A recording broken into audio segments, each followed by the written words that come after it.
Good evening, everyone. I'm Martin Kosasi, founder and CEO of Virtunet, where we're making IT awesome. My involvement in CEO Sleepout this year is a direct cause of what I believe is a divine intervention.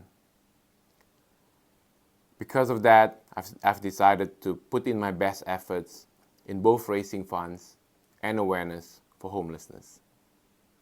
For more information on divine intervention, have a look at the link below to my donation page, where I detail it a little bit more. Well, one thing I don't want to do is repeat last year's failure of raising only $600, $500 of which was actually my own donation. So with the advice given from a fellow sleepout buddy, Matt Codrington, MD of Lenovo Australia, I've managed to pull off an epic Taiwan theme party after returning from Taiwan, Computex, and did a surprise auction which raised $2,000 in 30 minutes. Again, I'll include a link to the video below. But even after doing so, I realized that I'll never be able to top the fundraising race this year, as there are way more experienced CEOs in the race, generating in excess of $130,000. God bless them. Well, since I can't be the best fundraiser, I'm determined to at least be the best sleeper of the night. I knew how hard it can be after last year's Luna Park experience. The cold steel floor at the Dojam area, the winter pouring rain and wind is nothing compared to the ground-shaking snores of hundreds of other CEOs, let alone the occasional sleeping flatulence. With that said, I started sleeping outside the office as practice. When that was too hard, I tried sleeping in a quiet corner of our new office extension, but I couldn't fall asleep.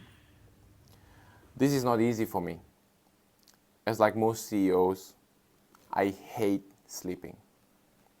It's very unproductive, nor efficient use of time.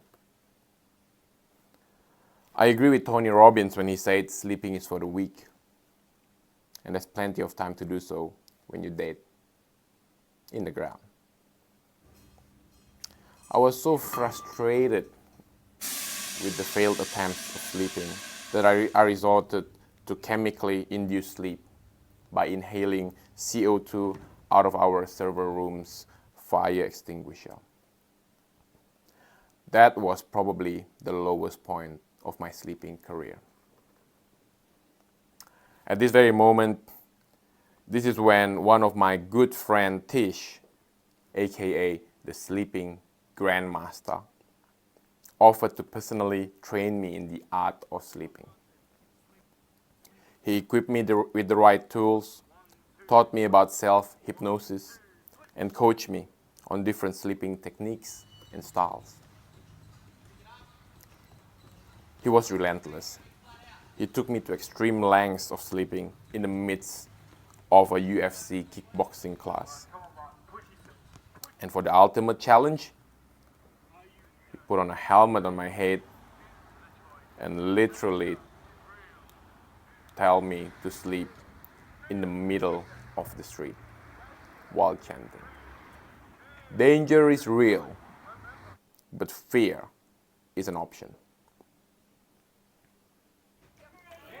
Now my training has ended, and I know I've mastered sleeping when I can easily fall asleep in the midst of our thundering sales blitz, and basically anywhere or anytime. So bring it on, CEO Sleepout, and I'll see you there.